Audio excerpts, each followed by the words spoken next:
Hello दोस्तों, आज मैं आपको लालची चूहा और ऋषि मुनि की कहानी सुनाती हूँ। एक बार की बात है, एक ऋषि अपनी कुटिया में तपस्या कर रहे थे। तभी उनको एक आवाज़ सुनाई दी, बचाओ बचाओ।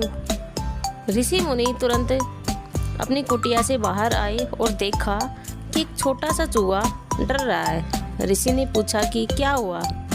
चूहे ने कहा कि एक कौवा मुझे अपने चोंच में दबाकर ले जा रहा था। जब उसने काँव काँव बोला तो उसके चोंच से मैं बाहर गिर गया। भगवान का लाख लाख शुक्र है कि मेरी जान बच गई। ऋषि को उस चूहे पर दया आ गई और उन्होंने सोचा कि क्यों न इसे बिल्ली बना दूं, ताकि इसको किसी पक्षी से भय भी नहीं रहेगा। ऋषि ने तुरंत मंत्र पढ़ा और चूहे को बिल्ली बना दिया। चूहा बड़ा ही खुश होता है। ऋषि कहते हैं कि जाओ, तुम्हें अब डरने की ज़रूरत नहीं है। अब वो ऋषि के साथ रहने लगा।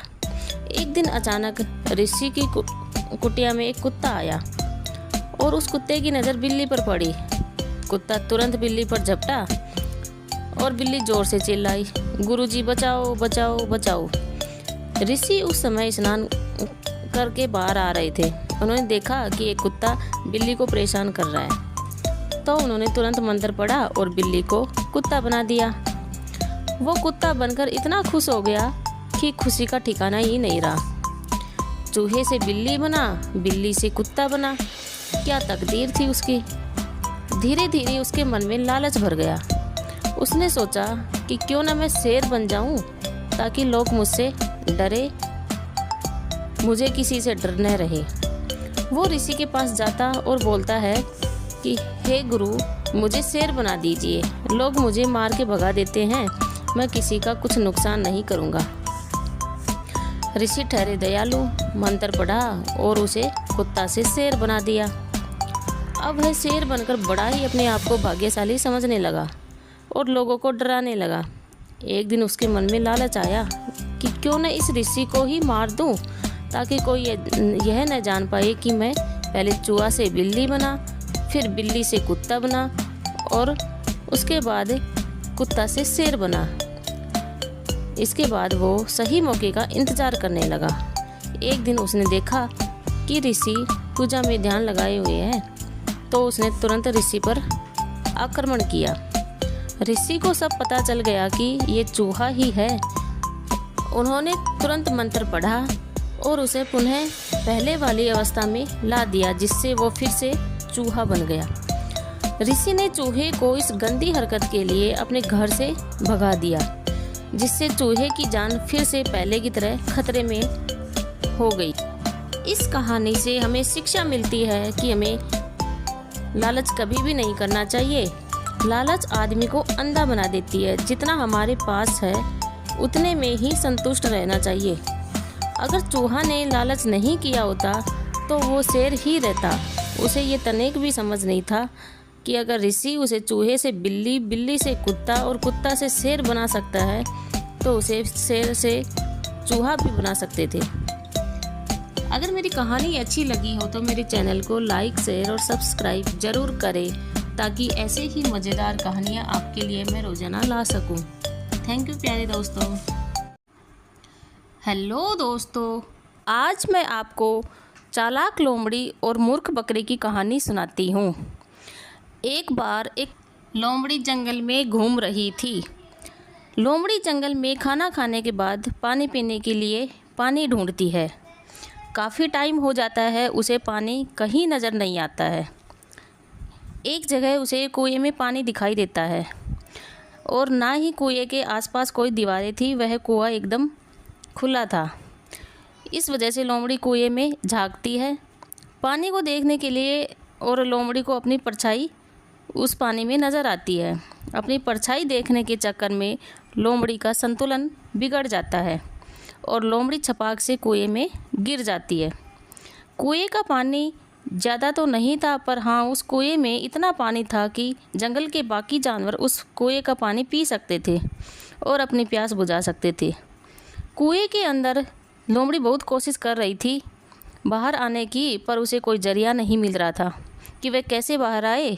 उसने बहुत हाथ पैर चलाए, बहुत मेहनत की बाहर निकलने की, पर उसके तमाम कोशिश करने के बाद भी उसे सफलता हाथ नहीं लगी। थक हार कर वापस वहीं बैठ जाती है। फिर थोड़ी देर के बाद वह वापस से बाहर निकलने का प्रयास करती है। समझ नहीं आ रहा था कि वह कैसे बाहर निकले, इसलिए वह ज़ोर ज़ोर से चिल्लाने लगती है। उसकी आवाज़ सुनकर कुछ ही दूरी पर एक बकरी घास चर रही होती है। बकरी को कुएं में से किसी की आवाज़ सुनाई देती है। वह सोचती है कि कुएं में कुछ तो गड़बड़ है और वह जाने के लिए उस कुएं के पास जाती है और वह वहाँ लोमड़ी को बैठे देखती है। बकरी लोमड़ी से हैरान होकर पूछती है, अरे लोमड़ी बहन, तुम इस कुएं में क्यों बैठी हो? बकरी को वहाँ देखकर लोमड़ी के दिमाग में एक तरकीब सूझती है और बकरी के पूछे जाने पर वह लोमड़ी जवाब देती है कि क्योंकि लोमड़ी तो ठहरी चालाक, वह तो अपना दिमाग लगाएगी ना। वह बकरी से कहती है, अरे बकरी बहन, क्या तुम्हें पता नहीं है, कुछ ही महीनों से हमारा जंगल पूरा सूखने वाला है। यहाँ पर पानी की किल्लत होने वाली है। सारी नदियाँ तालाब सब सूखने वाले हैं। सब पानी के लिए तरस जाएंगे, पानी के लिए मरने लगेंगे। इसलिए मैं इस कुएं में पानी में आकर बैठ गई हूँ। कम से कम मैं प्यासी तो नहीं मरूंगी। तो फिर बकरी से कहती है कि बकरी बहन, तुम भी क्यों नहीं आ जाती हो? हम दोनों मिलकर बैठेंगे और खूब गप्पे लड़ाएंगे। बकरी ठहरी मासूम और वह चालाक लोमड़ी की बातों में आ जाती है। बकरी सोचती है कि हाँ, यह लोमड़ी बहन सच बोल रही है। पानी पीने के लिए इधर उधर भटकना पड़ता है, बहुत दूर दूर तक जाना पड़ता है। क्यों ना मैं भी कुएं में जाकर बैठ जाती हूँ। अगर बाकी के जानवरों को पता चला तो वह शायद मुझे पानी तक नहीं पीने देंगे और पहले जाने में ही अपनी भलाई है। तो क्यों ना मैं जाऊं। और बकरी कुएं में कूद जाती है। लोमड़ी यहीं फिराक में बैठी थी कि कब वह बकरी कुएं में कूद और कब मैं इसकी पीठ पर पाँव रखूं और बाहर निकलूं। फिर जैसे ही बकरी कुएं कूदती है, चालाक लोमड़ी उसके ऊपर पाँव रखकर कुएं से बाहर निकल जाती है। मासूम बकरी का चालाक लोमड़ी फ़ायदा उठा लेती है। बकरी को जब तक कुछ समझ में आता या वह लोमड़ी से कुछ कहती, तब तक तो बहुत देर हो चुकी थी। बाहर निकलकर लोमड़ी कहती है, अरे बकरी बहन, तुम सच में बहुत मूर्ख हो, इसलिए आज तुम कुएं में पड़ी हो। किसी की भी बातों में तुम यूं ही आ जाती हो। तुम्हें मूर्ख बनाना कितना आसान है। और बकरी बेचारी उसे देखते रह जाती है। लोमड़ी कहती है, बहन तुम इस कुएं में अब आराम करो। इतना कहकर लोमड़ी जंगल की ओर भाग जाती है। बेचारी बकरी कुआं में रह जाती है और सोचती है कि मैंने इस पर भरोसा क्यों किया। उसे अपने फैसले पर शर्मिंदगी महसूस होने लगती है। अब वह किसी के आने का इंतज़ार करती है कि कोई आएगा और उसे बाहर निकालेगा। कहानी से सीख, कभी किसी की बातों में न आए, बिना सोचे समझे कभी कोई फैसला ना ले और कभी भी किसी पर तुरंत ही विश्वास ना करे। उसे जानने के लिए थोड़ा समय ले, ठहर कर सोच समझ कर फैसला ले। अगर मेरी कहानी अच्छी लगी हो तो मेरे चैनल को लाइक, शेयर और सब्सक्राइब ज़रूर करें ताकि ऐसी ही मज़ेदार कहानियाँ मैं आपके लिए ला सकूं। थैंक यू प्यारे दोस्तों। हेलो दोस्तों, आज मैं आपको शेरनी के 3 बच्चे कहानी सुनाती हूँ।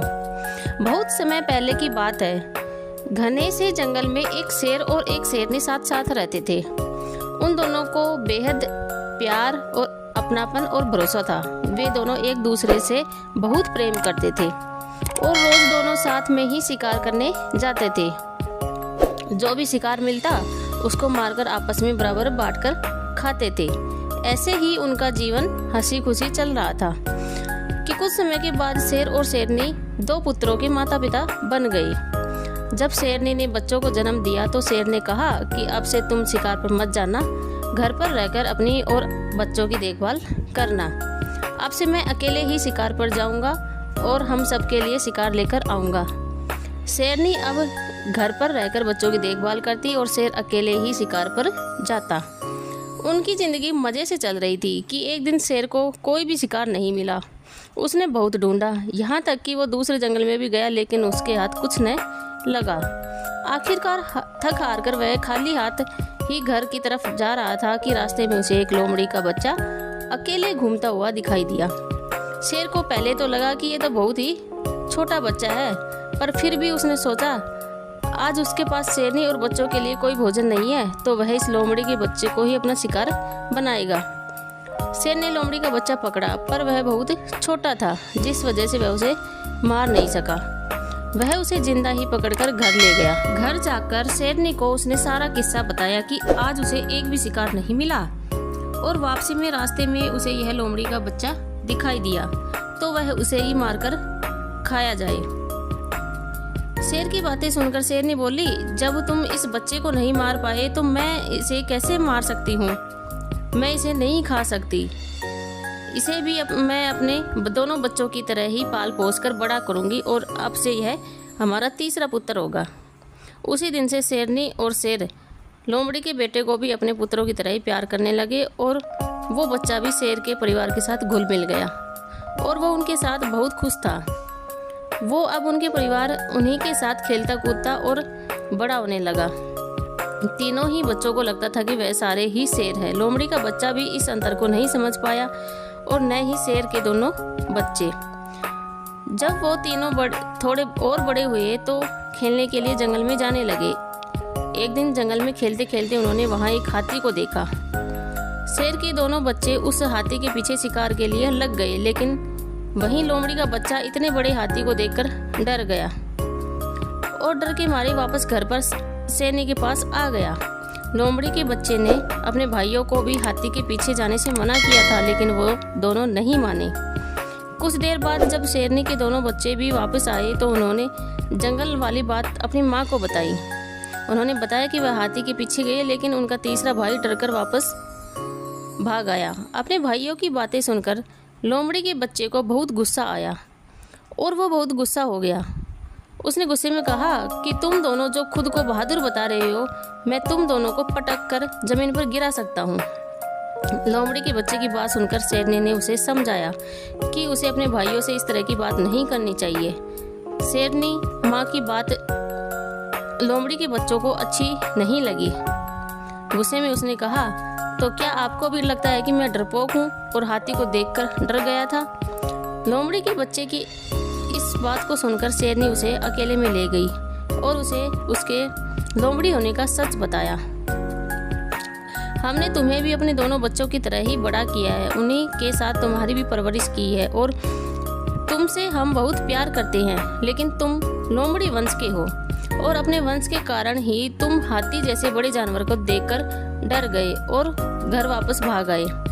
वहीं तुम्हारे दोनों भाई शेर वंश के हैं, जिस वजह से वह हाथी का शिकार करने के लिए उसके पीछे भागे थे। शेरनी ने आगे कहा कि अभी तक तुम्हारे दोनों भाइयों को तुम्हारे लोमड़ी होने का पता नहीं है, लेकिन जिस दिन उन्हें यह पता चलेगा कि वह तुम्हारा भी शिकार कर सकते हैं, इसलिए तुम्हारे लिए भी अच्छा होगा कि तुम यहाँ से जल्द ही चले जाओ और अपने वंश के लोगों के साथ रहो। तुम यहाँ से भागकर अपनी जान बचा लो। शेरनी से अपने बारे में अपना सच सुनकर लोमड़ी का बच्चा वाकई डर गया और मौका मिलते ही वह रात में वहाँ से छिपकर भाग गया। कहानी से सीख, जंगल का अपना कानून है और हर जानवर का स्वभाव व आदत अपने वंश पर ही होती है, फिर भले ही वो निडर और बहादुर लोगों के बीच रहे। वहीं दूसरी ओर ये कहानी यह भी बताती है कि शेर होने के बाद भी लोमड़ी के बच्चे से प्यार व उनका पालन पोषण करना यही दर्शाता है कि जानवरों के मन में भी प्यार और दया का भाव होता है। अगर मेरी कहानी अच्छी लगी हो तो मेरे चैनल को लाइक, शेयर और सब्सक्राइब करना ना भूलें। थैंक यू प्यारे दोस्तों। हेलो दोस्तों, आज मैं आपको कबूतर और चींटी की कहानी सुनाती हूँ। एक समय की बात है, गर्मियों का मौसम था। एक चींटी को बहुत तेज प्यास लगी थी। वह पानी की खोज में यहाँ वहाँ भटकने लगी। कुछ ही देर में वह एक नदी के पास पहुँच गई। वह नदी पानी से भरी थी, लेकिन चींटी सीधे उस नदी में नहीं जा सकती थी। इस वजह से वह एक छोटे से पत्थर पर चढ़ गई और वहीं से झुककर नदी का पानी पीने की कोशिश करने लगी। जैसे ही चींटी पानी पीने के लिए नीचे की तरफ झुकी, वह नदी में गिर पड़ी। उसी नदी के किनारे एक पेड़ पर बैठा कबूतर यह सब देख रहा था। उसे चींटी की हालत पर दया आ गई और उस कबूतर ने चींटी को बचाने की योजना बनाई। उसने जल्दी से पेड़ की डाली से एक पत्ता तोड़कर नदी के पानी में बह रही चींटी के पास फेंक दिया। चींटी उस पत्ते पर चढ़कर बैठ गई और जब वह पत्ता नदी के किनारे पहुंचा तो वह पत्ते से कूदकर जमीन पर आ गई। चींटी ने अपनी जान बचाने के लिए कबूतर को धन्यवाद किया और वहां से चली गई। कुछ दिनों के बाद उसी नदी के किनारे एक शिकारी आया। उसने कबूतर के घोंसले के पास अपना जाल बिछा दिया। जाल पर दाने फैलाकर वह पास के एक झाड़ी में छिपकर बैठ गया। कबूतर शिकारी और उसके जाल को नहीं देख सका। उसने जमीन पर जब दाना देखा तो वह उसे चुगने के लिए नीचे उतर गया और शिकारी के जाल में फंस गया। उसी समय चींटी भी वहां आ गई थी। उसने कबूतर को शिकारी के जाल में फंसता हुआ देख लिया था। बेचारा कबूतर लाख प्रयास करने के बाद भी शिकारी के जाल से नहीं निकल पाया। इसके बाद शिकारी आया और जाल में फंसे कबूतर को उठाकर चलने लगा। तभी चींटी ने कबूतर की जान बचाने का फैसला किया। चींटी दौड़ती हुई आई और उसने शिकारी के पैर में काटना शुरू कर दिया। चींटी के काटने के कारण शिकारी को बहुत तेज दर्द होने लगा। उसने जाल को नीचे फेंक दिया और अपना पैर साफ करने लगा। इसी बीच मौका पाते ही कबूतर जाल से निकल गया और वह तेजी से उड़ गया। इस तरह चींटी ने कबूतर की जान बचा ली। इस कहानी से हमें सीख मिलती है कि अगर कोई बिना किसी स्वार्थ के किसी की मदद करे तो उसका अच्छा परिणाम भी कभी न कभी जरूर मिलता है। अच्छे व्यक्ति के साथ हमेशा अच्छा ही होता है। अगर मेरी कहानी अच्छी लगी हो तो मेरे चैनल को लाइक, शेयर और सब्सक्राइब जरूर करें ताकि ऐसी ही मज़ेदार कहानियाँ मैं आपके लिए रोज़ लेकर आऊँ। थैंक यू प्यारे दोस्तों। हेलो दोस्तों, आज मैं आपको मूर्ख बगुला और केकड़ा की कहानी सुनाती हूँ। किसी जंगल में एक पेड़ पर बहुत सारे बगुले रहते थे। उसी पेड़ के कोटर में एक काला भयानक सांप रहता था। वह पंख न निकले हुए बगुले के बच्चों को खा जाता था। एक बार सांप को अपने बच्चों को खाता देखकर तथा उनके मरने से दुखी होकर बगुला नदी के किनारे गया और आंखों में पानी भरकर सर नीचे कर बैठ गया। उसको इस प्रकार देखकर एक केकड़ा उसके पास आया और पूछा, मामा क्या हुआ, आज तुम रो क्यों रही हो? बगुला बोला, भद्दर क्या करूं, पेड़ की कोटर में रहने वाले सांप ने मुझ अभागे के बच्चे खा लिए। इसी कारण से मैं दुखी होकर रो रहा हूँ। इस सांप के नाश का कोई उपाय हो तो बताओ। उसकी बात सुनकर केकड़े ने सोचा कि यह तो हमारा दुश्मन है, उसको कुछ ऐसा उपाय बताता हूँ कि इसके सारे बच्चे नष्ट हो जाएं। ऐसा सोचकर उसने कहा, मामा यदि ऐसा है तो तुम मछलियों के टुकड़े नेवले के बिल से सांप की कोटर तक डाल दो। ऐसा करने से नेवला उस रास्ते जाकर सांप को मार डालेगा। बगुले ने वैसा ही किया। मछलियों के टुकड़े खाते खाते नेवला सांप की कोटर तक पहुंच गया और सांप को देखकर उसे मार डाला। सांप को मारने के बाद नेवला उस पेड़ पर रहने वाले बगुलों को भी एक एक कर खा गया और मार दिया। इसलिए कहते हैं कि कोई भी उपाय करने से पहले उसके परिणामों के विषय में भी सोच लेना चाहिए। अगर मेरी कहानी अच्छी लगी हो तो मेरे चैनल को लाइक, शेयर और सब्सक्राइब जरूर करें ताकि ऐसे ही रोज़ मैं आपके लिए चटपटी और मसालेदार कहानियाँ रोज़ लेके आऊँ। थैंक यू प्यारे दोस्तों।